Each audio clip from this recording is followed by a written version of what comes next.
morning, everybody, and welcome to our first ESG conference. We choose Vienna, and it's not by mistake, it was intentionally.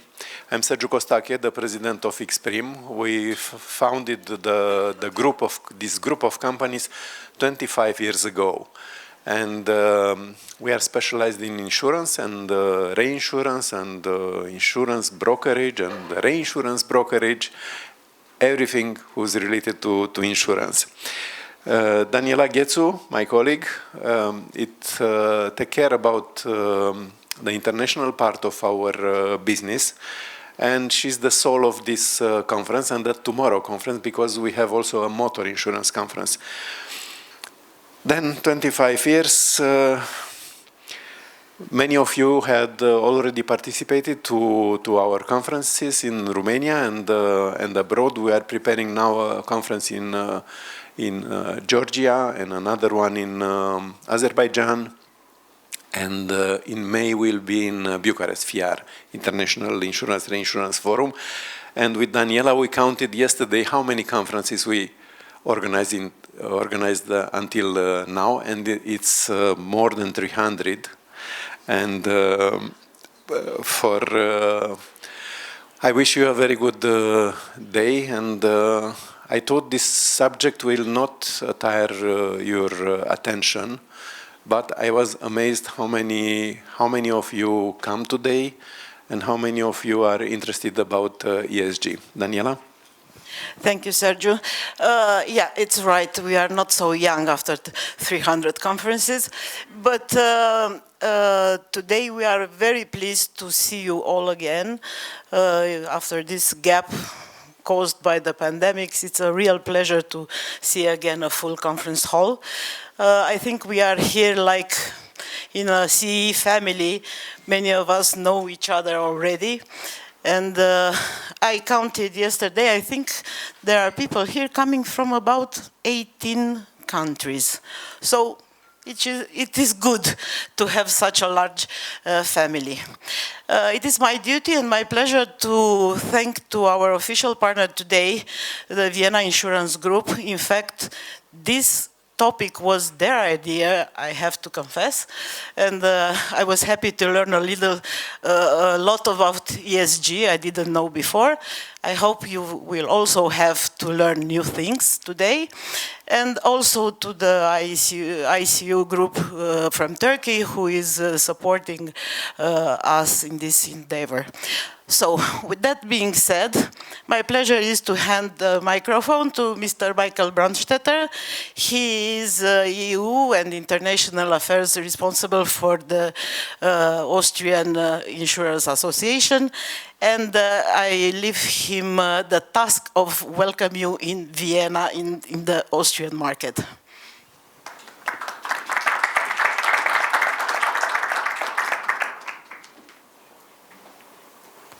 Thank you very much, Daniela. First of all, I would like to say it's so nice to see so many familiar faces here in person again after a very long time, and that's a real pleasure. Ladies and gentlemen, if you allow, I would start a more formal part, and I would like to welcome you, as well as the Master of Ceremony, Karel van HULLE, in behalf of the Austrian Insurance Association, the VVO, to Vienna, and send you the best wishes of the VVO President, President Rémy Vrimignon, and our new Director General, Christian Eltner. A special thanks is, of course, dedicated to Mr. COSTACHE, Mrs. GHETU, and the XPRIMM team for the organization of today's conference and bringing so many distinguished stakeholders together. If the freezing temperatures this morning here in Vienna are good, bad, or irrelevant for our today's sustainability context, I would like to leave to your own judgment. However, I hope they made you enjoying your cup of warm morning coffee even more. Vienna has a very long tradition of being a crossroad of the CSE region, and being a bridge between Western, Eastern, Southern, and Northern Europe. Hotel Bristol, where we are hosted today, is a symbol of a location where such an exchange historically has always happened. Austrian insurance companies were one of the first players building sustainable bridges between the insurance markets of Eastern and Western Europe. Nowadays, some Austrian companies consider not only Austria, but the entire CSE region as their home market. Austrian insurance companies are among the biggest long-term oriented investors and employers of around 40,000 people in the region.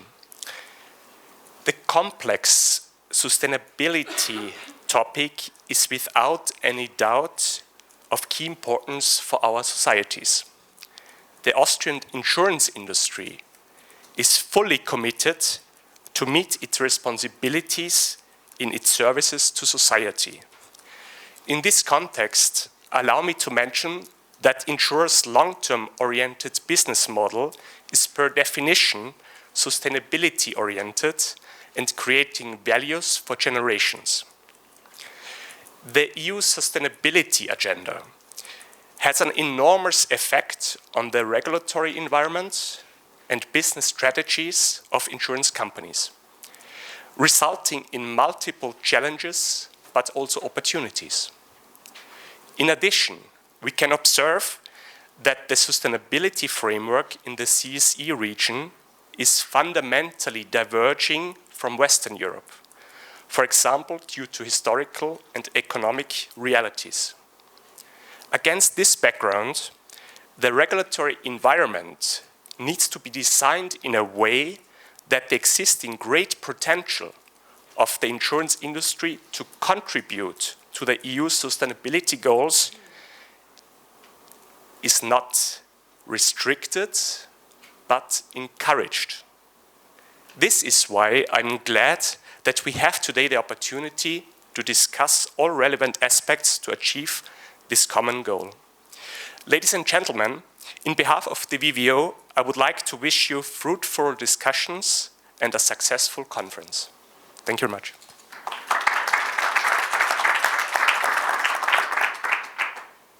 Thank you very much, Michael.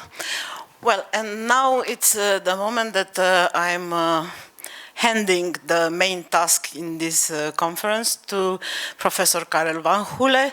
I think he really doesn't need a special presentation because it's a well-known professional and personality of the European insurance market. However, at this moment he's professor for the KU Leuven Goethe University in Frankfurt, and a person with such a large knowledge of the insurance field that I abstain from describing it in lack of terms. Karel, please. The floor is yours. Good morning, ladies and gentlemen. Welcome to the beautiful city of Vienna. And I wanted to congratulate XPRIMM for having put on the agenda a conference on ESG, but I now learn that it is not XPRIMM, but VIG that was at the origin of this idea. Ladies and gentlemen, this is important. And I may sound a little bit threatening when I say that, but what we are talking about today is about the survival of our planet. As somebody recently said, the Earth can perfectly exist without human beings. Let's make sure that that doesn't happen. And that's why this conference is important. It's important for two reasons. It's important to learn, because all of us have to learn a lot in this area. But also, and equally important, about awareness building, to make sure that you realize how important this agenda is. The sustainability goals, which are often referred to as ESG, mostly environment, the social and governance, we don't talk too much about it, but you'll hear more about that today. They are extremely ambitious. And it is wrong to ignore the importance of nature and or natural resources, of people, and of good and proper behavior.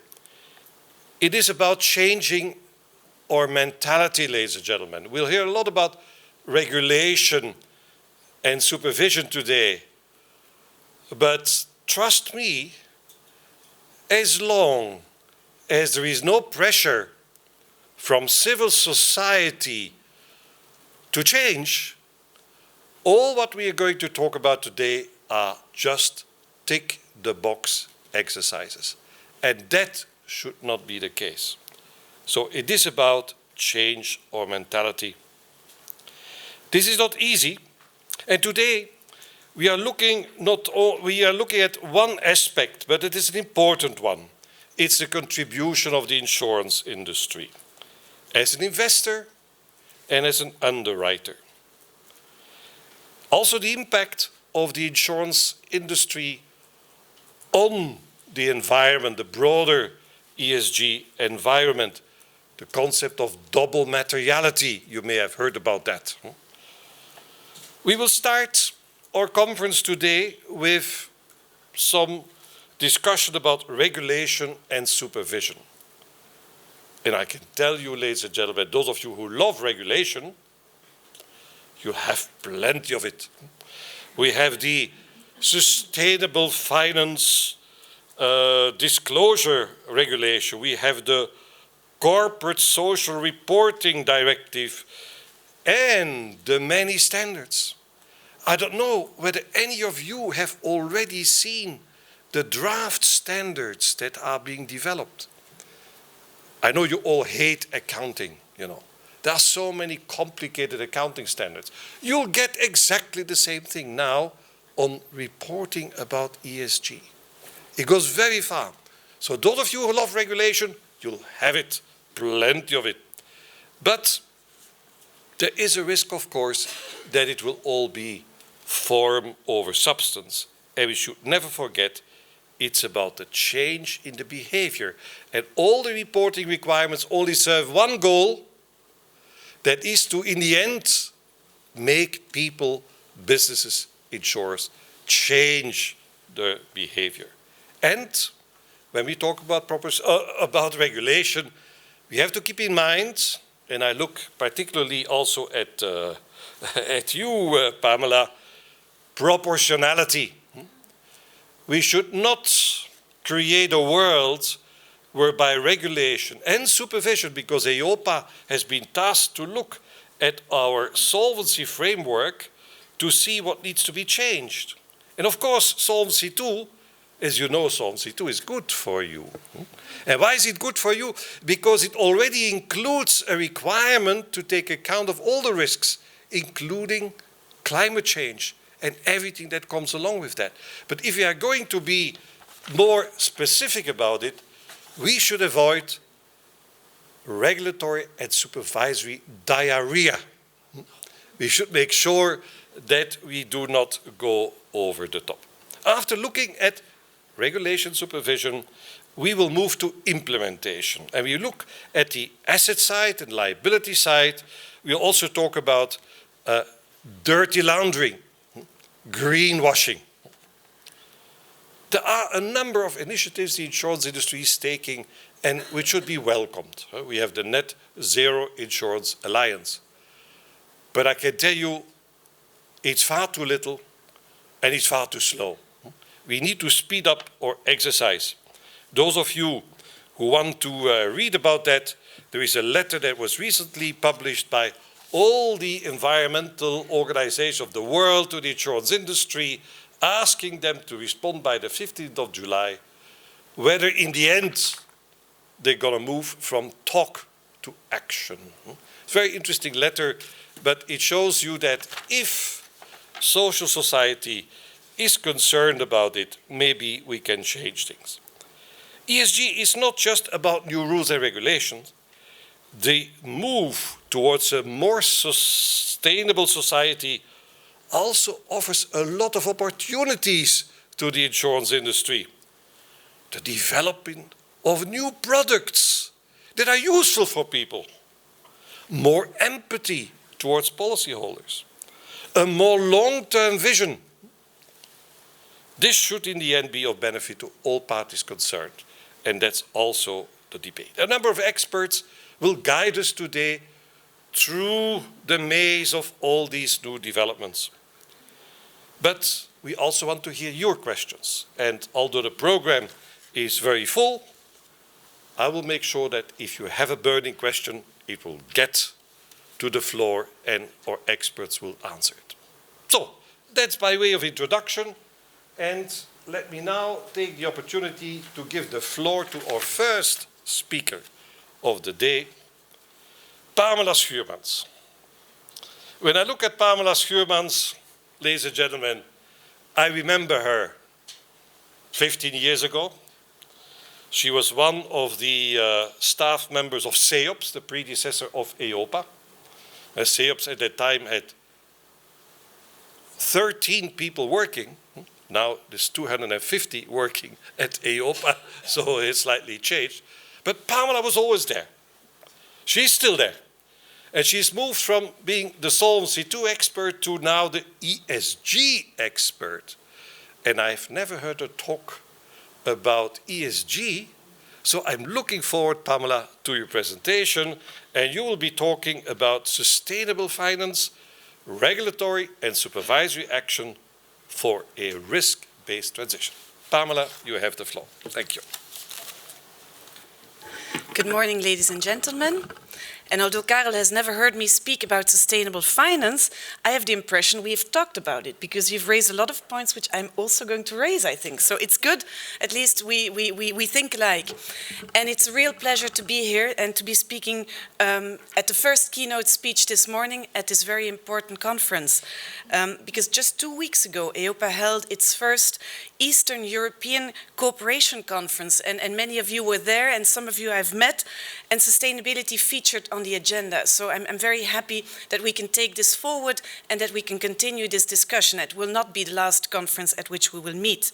So I hope some of my remarks today will help raising awareness indeed for the risks, but also for the opportunities that come when addressing environmental, social, and governance risks, and especially for the CET region. Now, before addressing the role of the insurance industry and of the supervisory community, maybe let's consider the current context in which we are. It's always good to see where we're coming from. The first point, the need for climate risk mitigation and adaptation has never been greater, unfortunately.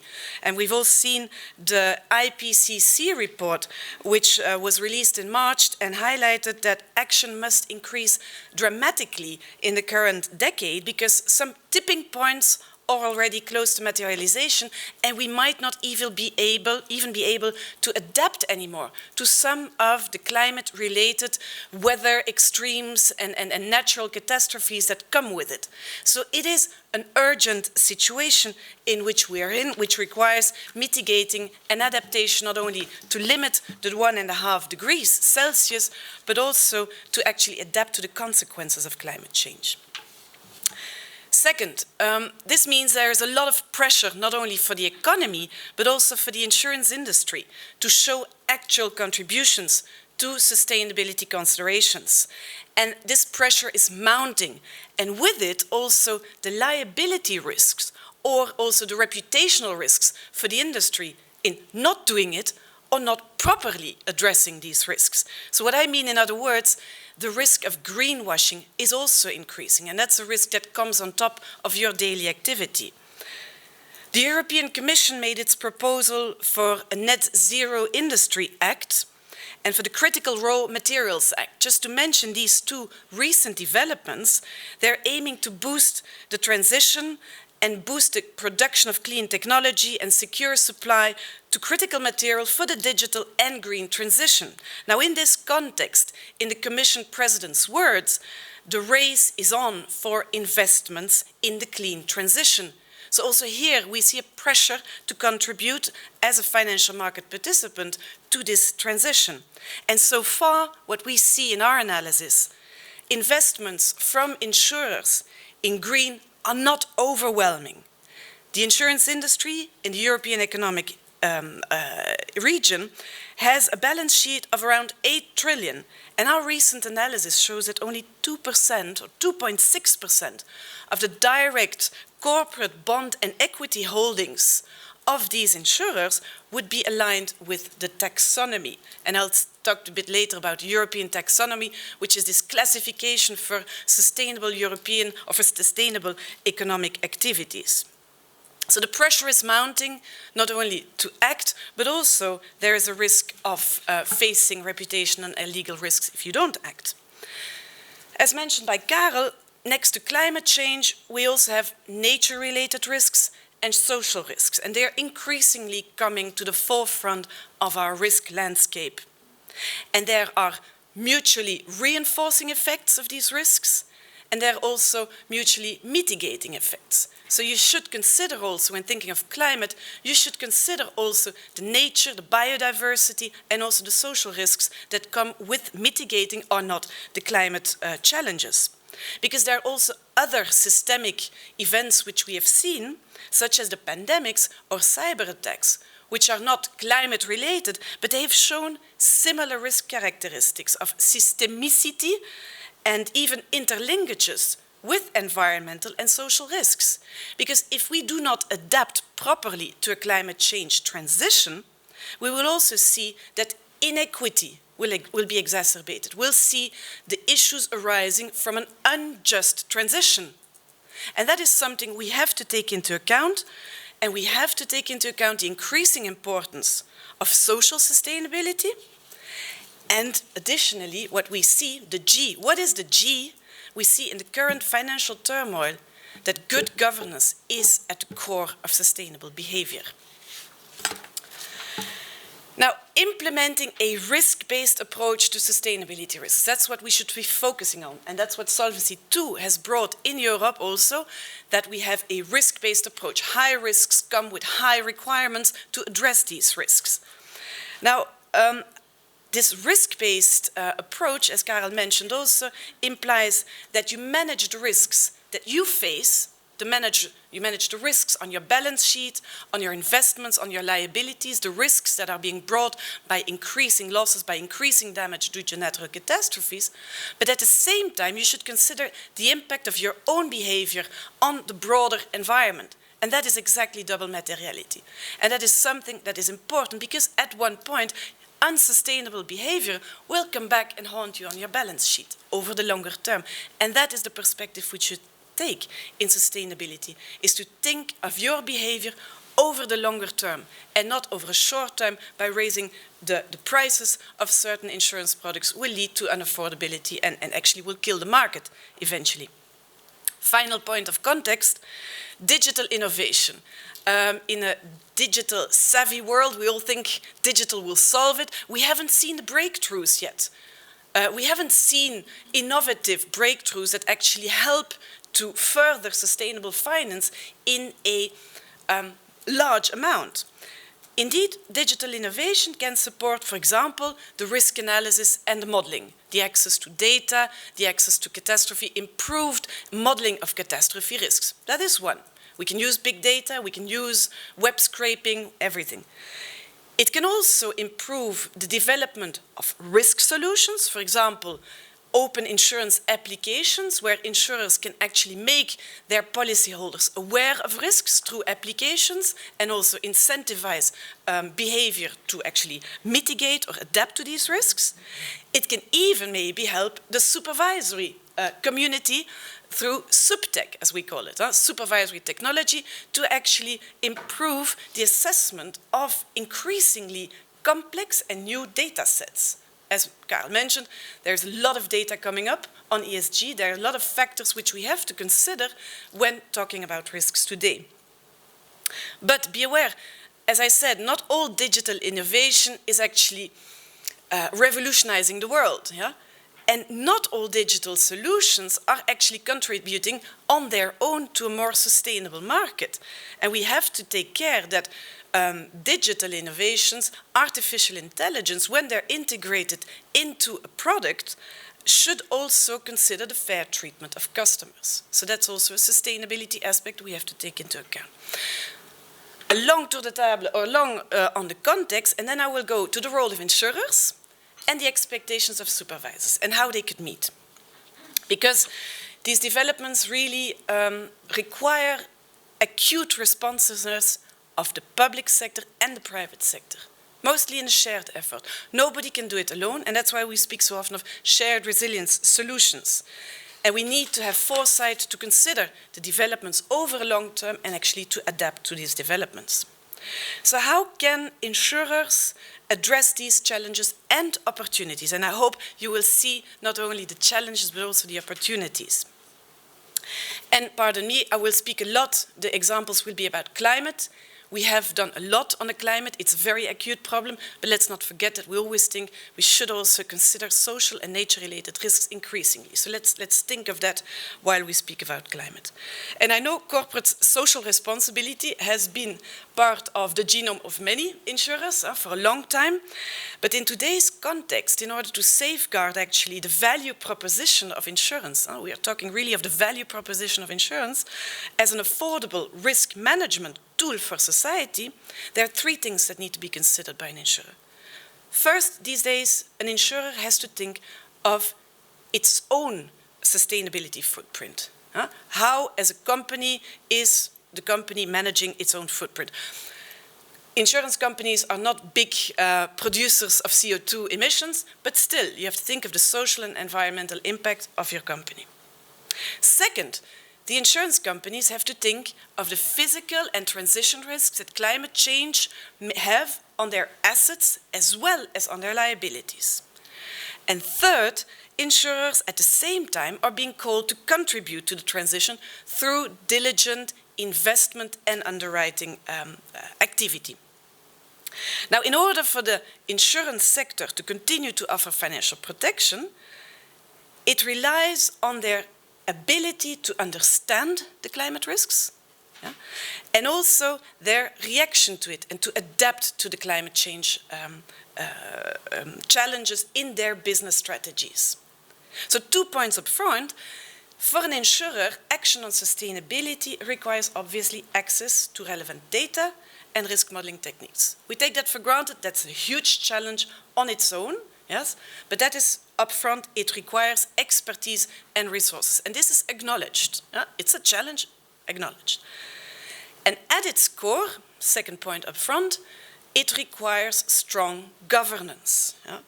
The integration of sustainability considerations at an entity level and at a product level requires the management's vision and strategy to capture long-term developments.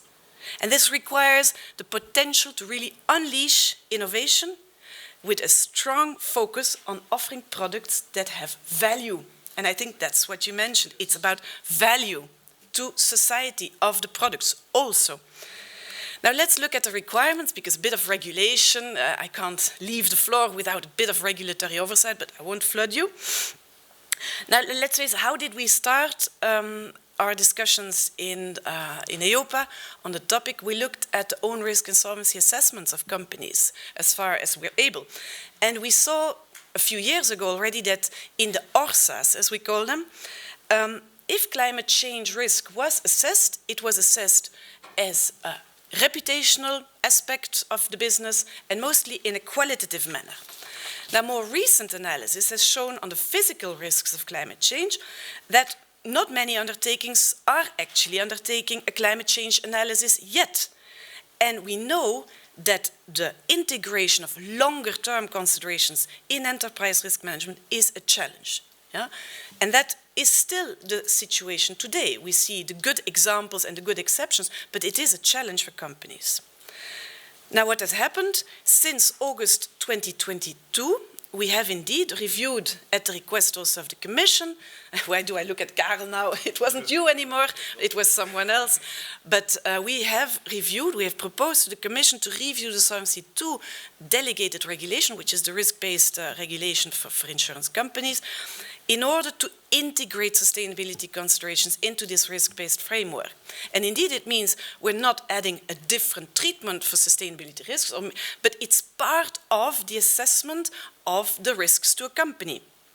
And this means now, since summer last year, 2022, insurers and reinsurers are required to integrate considerations on sustainability into their governance, into their risk management, even into their investment strategy.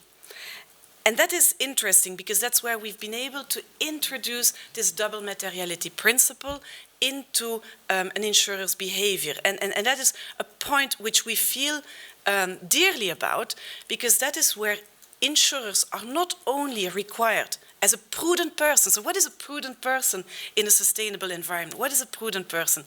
It not only requires to identify the risks and to be able to measure and monitor them, but it also requires, since August 2022, from each insurer, to have a look at the impact of its investment strategy and decisions on the sustainability factors. We haven't given guidance on that. We don't want to red tape. I'm not using your other word.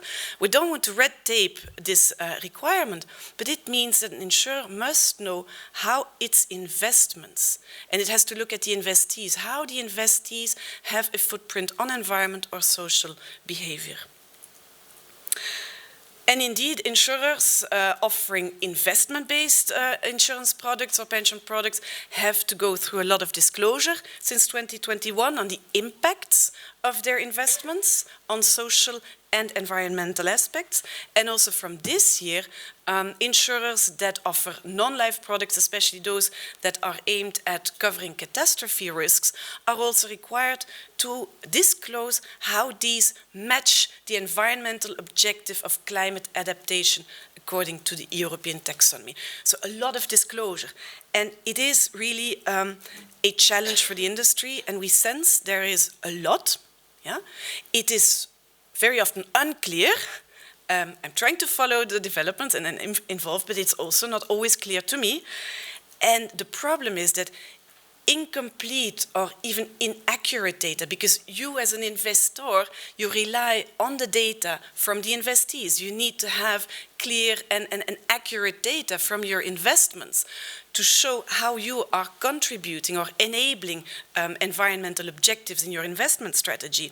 And this makes the industry nervous, and I think also some supervisors, because what is the role of a supervisor? To assess the environmental credibility of investment. It is not something which we have been doing for quite a while, and it's not our typical job.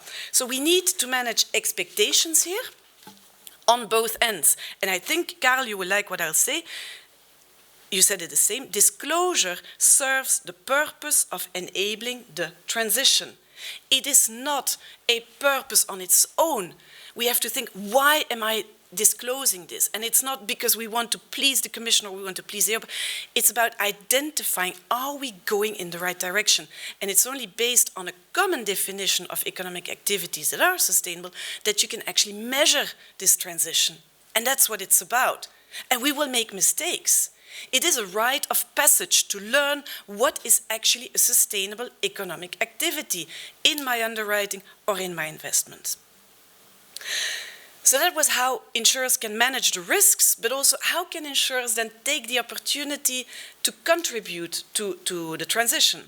And not only by managing their own risks, but actually also by managing their impact on the environment in a broader sense. As long-term investors and risk managers, insurers are naturally looked at to contribute to the transition, yes?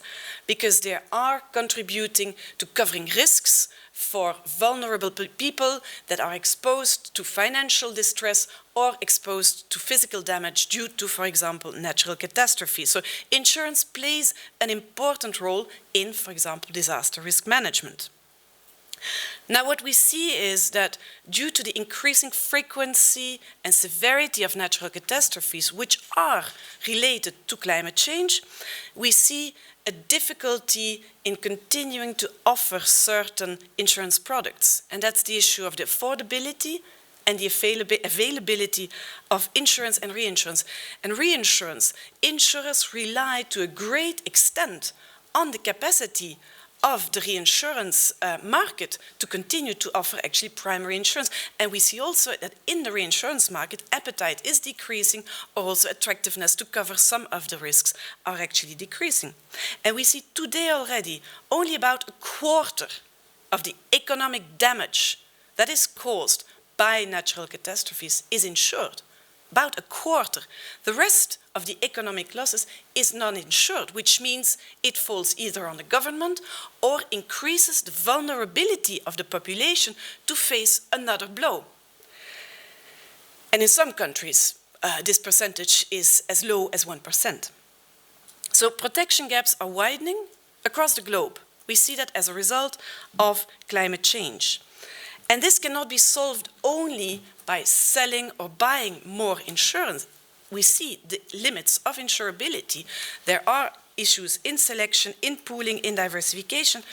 So this requires really a joint effort of the public and the private sector to actually find solutions. And here, let's turn to the role of the supervisors. And this will be then the end of my introduction. It's only fair to try to match also the expectations we have on the insurers with some activity from the supervisors. I've already mentioned the high burden, but also the relevance of the European green taxonomy as part of the European Green Deal. And indeed, it requires a large amount of disclosure, but also we've seen that the purpose is to serve the transition. And there will be a lot of efforts to be made in the coming year, 2 years, to actually start using the data and make also the whole taxonomy framework more usable. We have questions from the industry, we have to solve them, we have to make it work, we have to also be able to monitor the progress towards a more sustainable investment and underwriting activity. And EIOPA is involved in the regulatory process. Indeed, we have the CSRD, which is the Corporate Sustainability Reporting Directive. It's a beautiful piece of work with a lot of gaps and a lot of holes still, and a lot of things that are not synchronized yet, but this is essentially the reporting directive that requires the insurance industry also to not only report on the risks, but also on the impacts. And this is really the essence of the double materiality. How do you report on that? And we're trying, indeed, to ensure proportionality in that. We've recently issued an opinion on the standards, and then we come to the implementation of this directive. A lot of standards will be issued, but it's a dire process. We know the European Financial Regulatory Reporting Advisory Group, EFRAG, I always have to look at my notes. EFRAG has issued its proposals to the Commission, and the Commission is in the process of actually adopting the first set of standards that will set all the requirements of how you have to disclose. And it's a very, very tough process, and it will take some time. But we have to make sure that also for insurers, the reporting requirements remain proportionate, because what is the value chain of an insurer? How far does an insurer have to go to its investees and its policyholders to show that its whole business is sustainable? I find it difficult. It's a very challenging aspect. Now, sustainable finance has been, let's say, a key activity of EIOPA only, because there have been people who have been doing more about it for years. We're not taking any credit, but since 2018. And since then, it really has become a strategic priority, because considering that the focus of insurance and pensions is about the protection of society, protection against the risk of old age and protection against physical damage or financial distress. That's the essence of the sector we are supervising. And that's why we feel it as our responsibility to enable the insurance industry to actually continue to protect the society also in the long term. And that is something we have to think of. What is going to make sense over the long term? And EIOPA's activities therefore have 4 key areas. We have many activities, and I always try to group them for the elevator pitch. Let's say we have four main objectives. One is to make sure that sustainability risks are managed. The second is that protection gaps need to be addressed.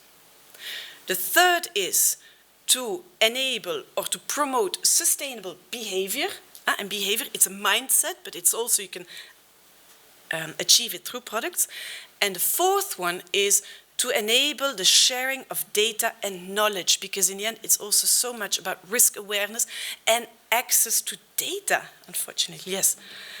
So for example, about managing risks, we do carry out sensitivity analysis, scenario analysis, and also starting this year, the Commission has asked us to have a joint exercise with the ESAs, our sister authorities in Paris, but also with the ECB and the European Systemic Risk Board to actually assess already the contribution or the transition of the insurance sector to the, what we call the Fit for 55 package, is that by 2030, the reductions, the emissions of the economy in Europe should be halved, the emissions, the carbon emissions. So we will do that, and that's actually has been the core of our activity, to try to understand risks, try to provide insights on green investments, on physical risks, on transition risk, and we will continue to do so.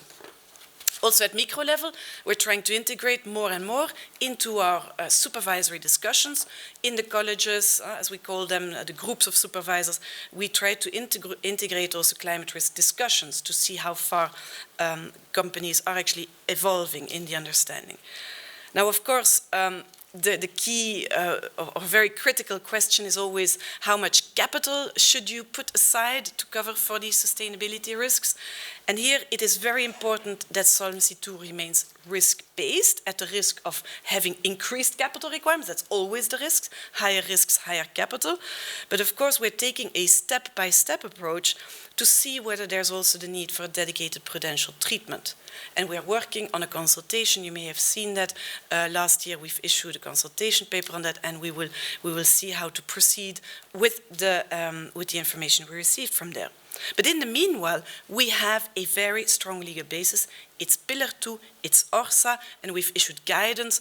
It's the first step. How can you conduct materiality assessment of climate-related risks? So that is how we try to contribute to help the insurance industry to assess the risks. Addressing protection gaps, we have an insurance protection gap dashboard, by which we collect information on vulnerability, on exposure, but also on national schemes that aim to mitigate that exposure. And we have published that for the whole of Europe to see at each member state level how the insurance protection gap for natural catastrophes is actually evolving also, because not only a current, but we would also like to integrate a future forward-looking approach. So you can see where the gaps are, but you could also see what are their main drivers. Is it the exposure? Is it the vulnerability? Is it the lack of national tools to actually mitigate for those risks? So it should inform the policy discussions there. And we are also integrating our discussions into what the Commission has created is a climate resilience dialogue. And we're part of that, and we're very much focusing on our contribution to actually promote adaptation to climate risks. So the Commission has organized a dialogue with the industry, with public bodies, including also EIOPA, where we would like to contribute on policy measures to actually reduce these protection gaps. And the same we do at global level by being part of the IIS Protection Gap Task Force. At the same time, we have also macroeconomic cooperation, because insurance has, as I mentioned before, an important role in managing disaster risks. If these disaster risks are not managed properly, they will cause further macroeconomic problems. They will further deteriorate the resilience of a society, and that's why we are also cooperating with the European Central Bank on a joint initiative on protection gaps. And then, to finish, what is crucial to reducing these protection gaps is really to invest in adaptation. And what we mean with adaptation, we've carried out an impact underwriting pilot exercise. You maybe have been aware of that, or you may even have contributed to that.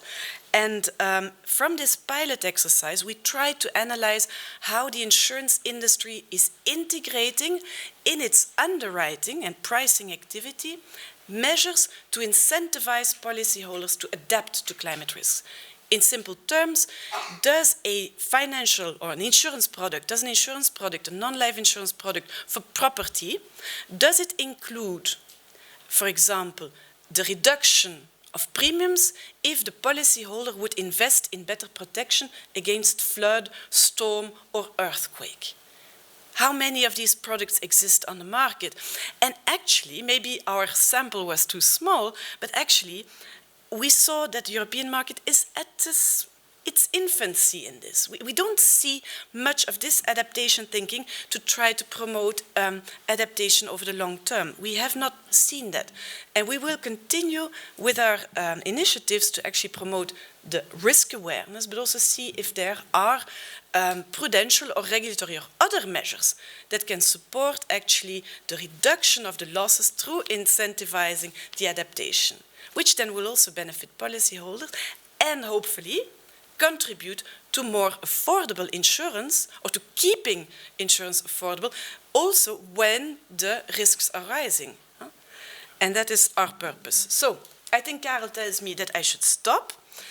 Give me 2 more minutes, because I would otherwise really miss the part on the sustainable behavior. And we would really like to ensure that sustainable behavior is at the core of the sustainability transition. And that is why it is so important we also look at the greenwashing. The disclosure and the greenwashing, both of them come together. We will introduce further thinking in the usability first of the disclosure requirements, so make sure that they're usable, which I think also contributes to preventing the uneasiness with the disclosure. But we're also looking at greenwashing, and I expect that in this summer we will also already release a summary report of our thinking on what is greenwashing, because is it conscious greenwashing? Is it by mistake? It's already a big definitional exercise. And we will come with a report already, an interim report this summer. And of course, to conclude with the access to data, we know access to data, access to expertise and resources is very important. EIOPA will put more effort in enabling or supporting activities that enable the access to data and also the access to the modeling of catastrophe risks. So we'd really like to share our expertise and to build a bridge between the modeling community and the supervisory community in order to better understand the catastrophe risks and in order to better manage them.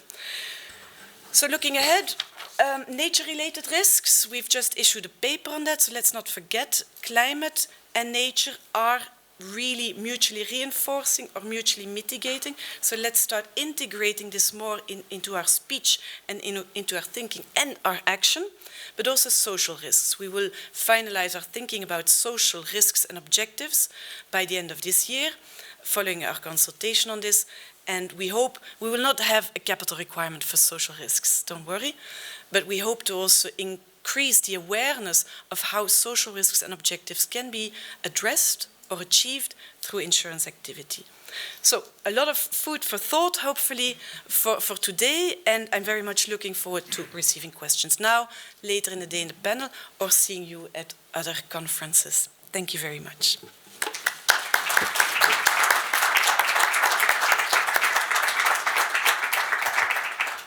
Thank you very much, Pamela. That was very interesting and very broad, so it's a great introduction to this conference today.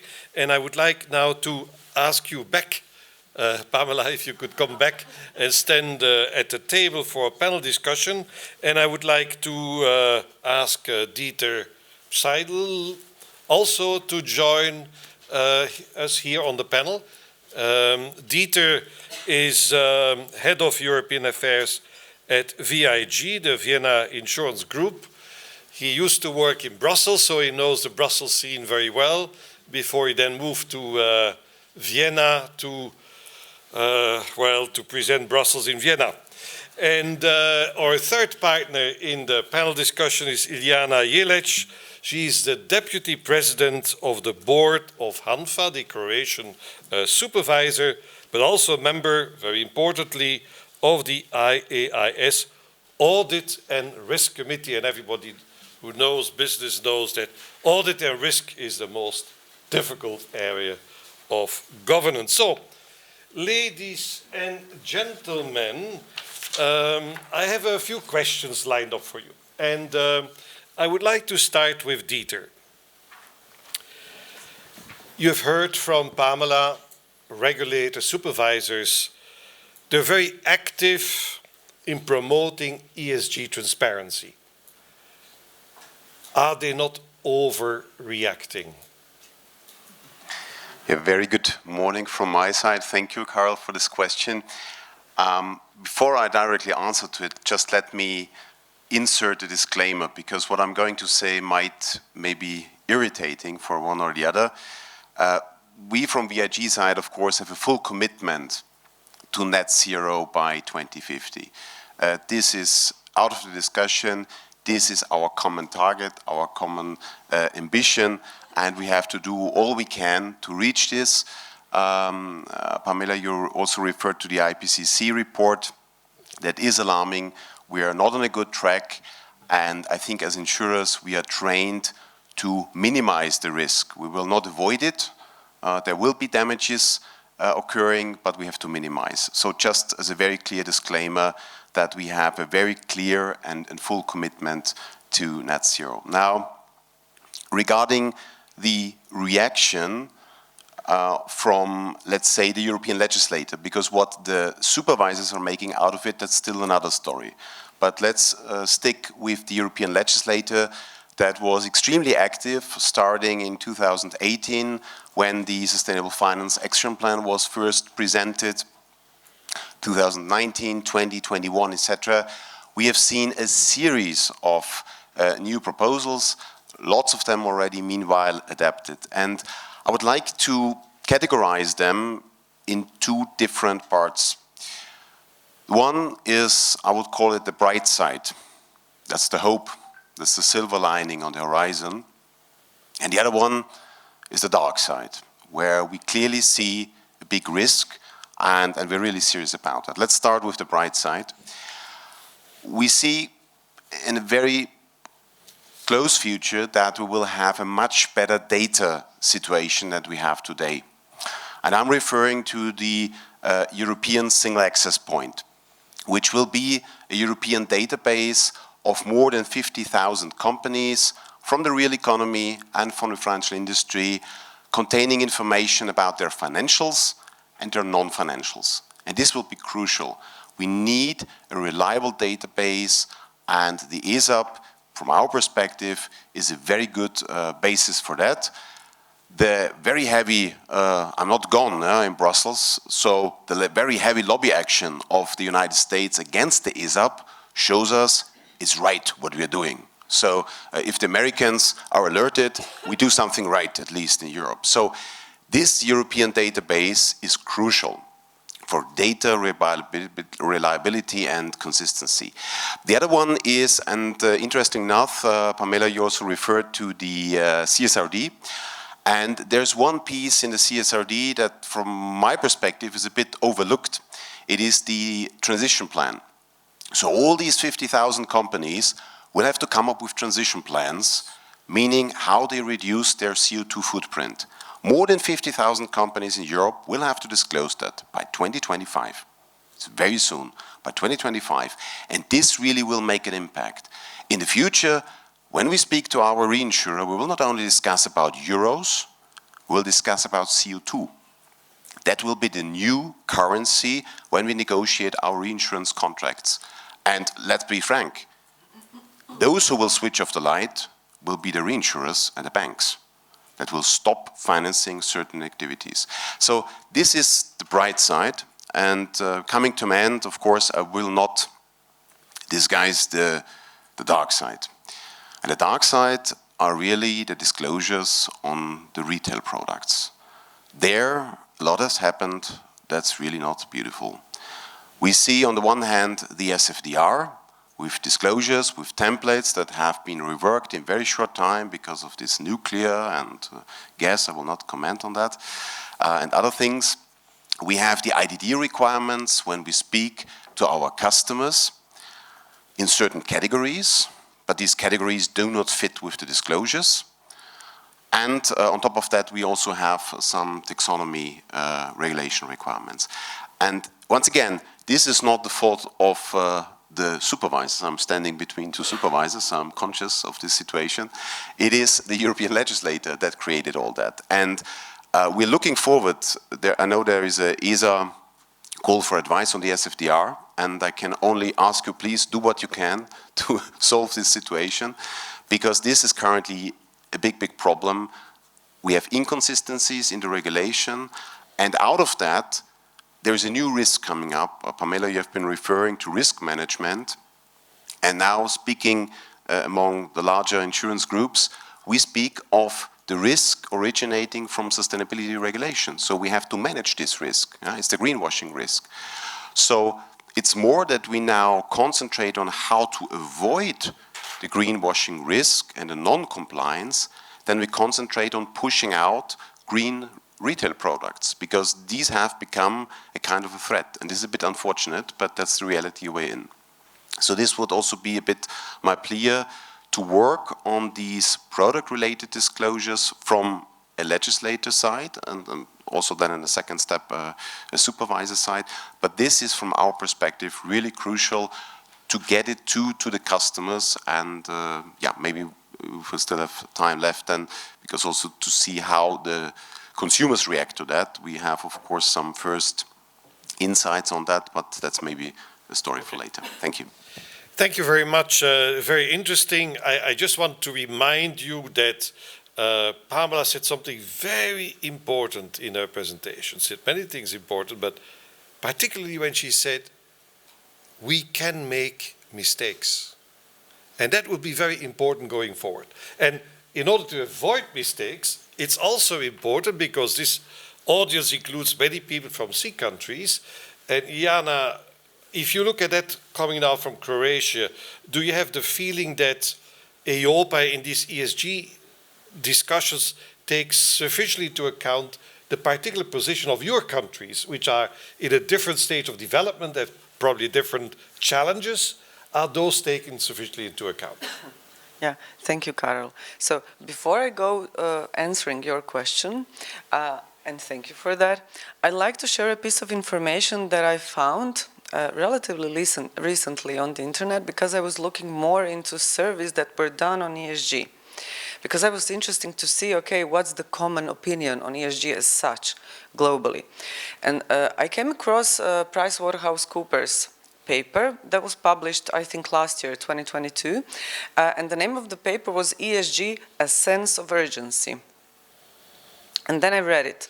So I would like to share with you 3 pieces of findings that I think will be interesting for everyone. So they said that they conducted a survey of global investors. And they said that 80% of global investors say how a company manages ESG risks is an important factor when they decide where to invest. 80%, 80. So that's quite a high number, yeah. And then the second finding was 75% of global investors say companies should address ESG issues, even if doing so, and mark this, reduces short-term profitability. Now this was mind-blowing for me. Not because I didn't think that this existed, but because I didn't think it was that high. So that means that 75% of investors, according to their survey, said, okay, we will go for a bit reduced short-term profitability if you take into account ESG. And then the last piece of information is that I found interesting is that 76% of consumers say that they would discontinue their relationship with companies if they knew that they treated poorly environment they operate in, community they operate in, or their employees. So, why I wanted to share this with you, and why I did find this really interesting. If we set all the regulation aside, meaning what EIOPA is doing, what EBA is doing, what ESMA is doing, I really do think that we are witnessing a kind of a shift in a consciousness. If you remember 20 years ago, we needed scientists to tell us, look, we need to change something because we are getting warmer. Global warming is something that is real. And a lot of people thought, scientists. We don't need scientists anymore. We feel that on our skin every single day. So I would say that this shift in preference is a paramount in itself. And now, coming back to your question, is EIOPA taking into consideration enough, let's say, a bit smaller countries? We can look at it from two ways. One would be, of course, member states of the European Union. Of course, we're not in the same position as Germany or France because of our size. And obviously our entity is much smaller. But what we can do, we can join certain joint committees to monitor, at least as an observers, and to see what pieces of regulation are being brought, or legislation are being brought forward, to join them and to see in its inception what's going on, and to see why is something going on. So later in the process we can raise our voices. So to be precise, Croatia asked to join joint committee subcommittee on, I think it's called Consumer Protection and Financial Innovation, because under this committee we can discuss, and we do discuss, ESG. So that's I would say that then the answer would be yes. EIOPA is taking that into consideration because we can join, but we ask that ourselves. Maybe some other countries who are not members of this joint committee could ask to become one.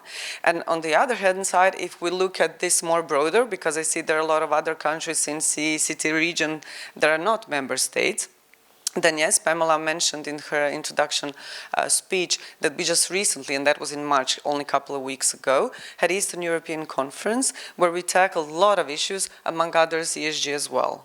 So I would say that also in this respect, EIOPA is taking into consideration a larger community in terms of CECT countries. Yeah. Okay, so that is good news, basically. But a lot of work still. yeah, we have a...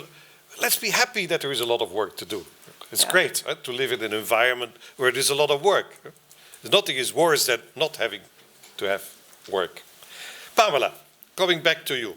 You talked about all these initiatives, and you mentioned the IAS, you mentioned the European Union,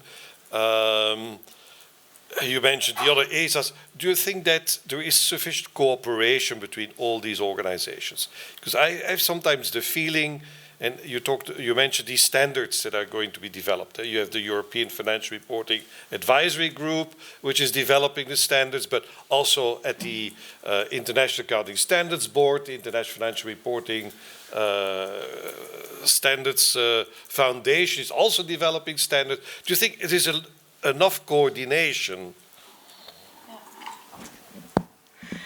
Thank you. Frankly, in my already long career at CEOPS and EIOPA, I've never seen more cooperation than on this topic.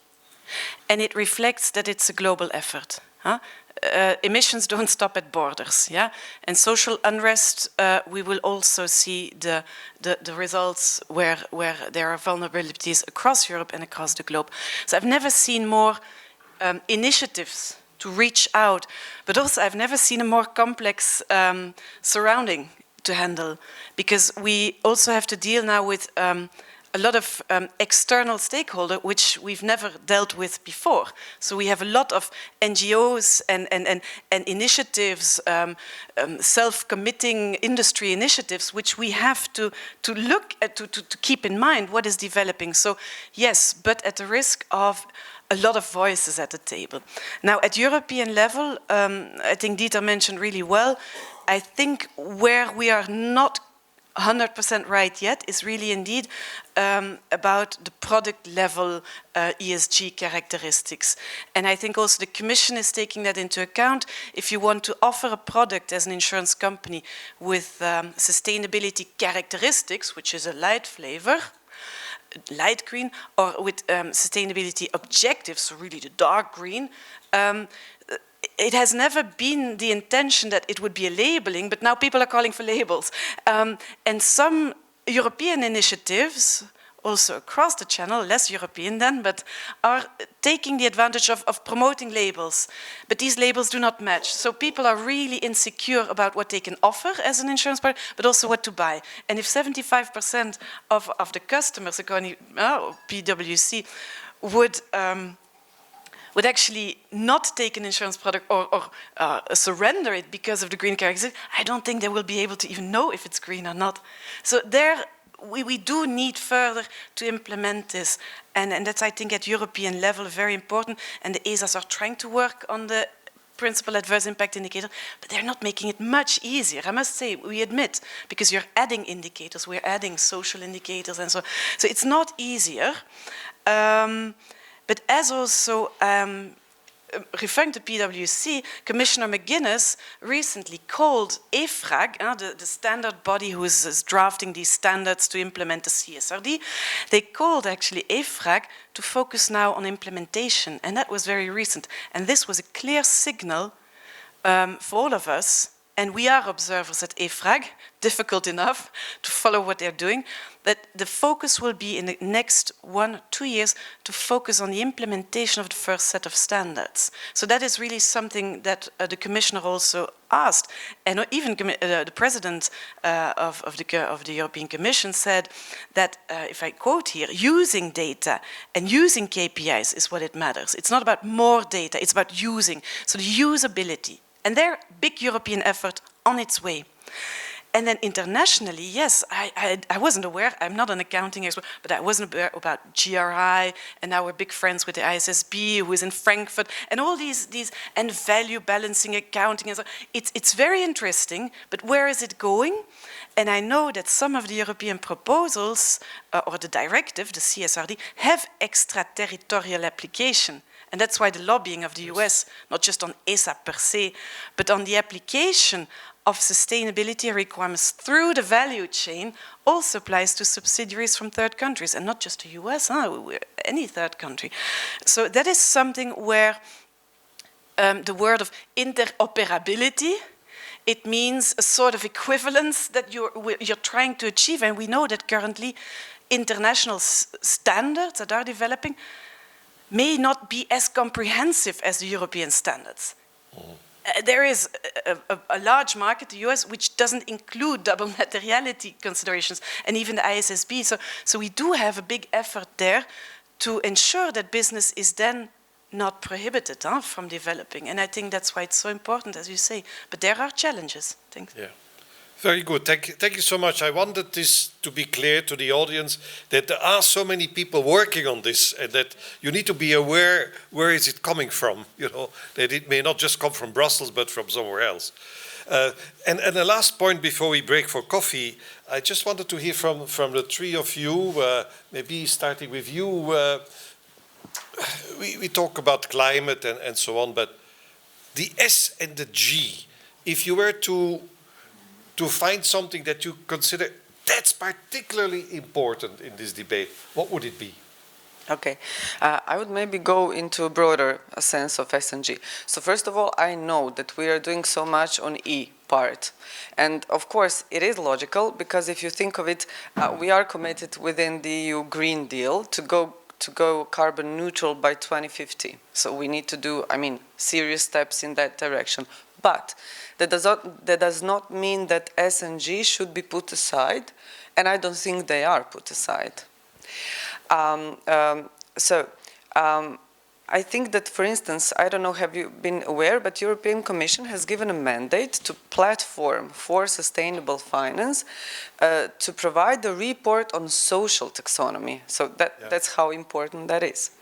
But not only that, we can now see a regulatory technical standard within the SFDR that have been amended as we speak, that they have some new social components coming in. But why is that so? Why now we talk more about maybe E than S and G, but in my opinion, they're as equally important. Historically speaking, I think that even decades ago, we have had some common understanding of certain S and G aspects. Maybe we have all forgotten about that a bit. But for instance, from the side of the UN, they issued the International Bill of Human Rights. That was really decades ago. And then we have the International Labour Organization. They declared, again, fundamental rights for employers, workers. And then you have the OECD with corporate governance. And then also they did the recommendation for responsible business conduct in a global context. So decades ago, we already received certain S and G components, and just until recently, E wasn't even an issue, right? But to be pragmatic, I think that we really need to be aware of the fact that certain businesses, and I'm not talking about insurance right now predominantly, but just, you know, in general business, certain businesses cannot go or transfer to being 100% neutral, carbon neutral, in no time, right? That's a process. It takes time. It takes development, it takes money, it takes investment, it takes knowledge and data. But what you can do, what businesses can do, and that's also something for insurance to think of, we can bear in mind S&G. Because if you do well on S&G, that could, at least to some point, offset some negative impacts that you still provide in E, if you cannot transfer it, you know, quick enough. And so I think that in that respect, thank you for that question. I think it's really, really important to take care of S&G because we can do that. Yeah.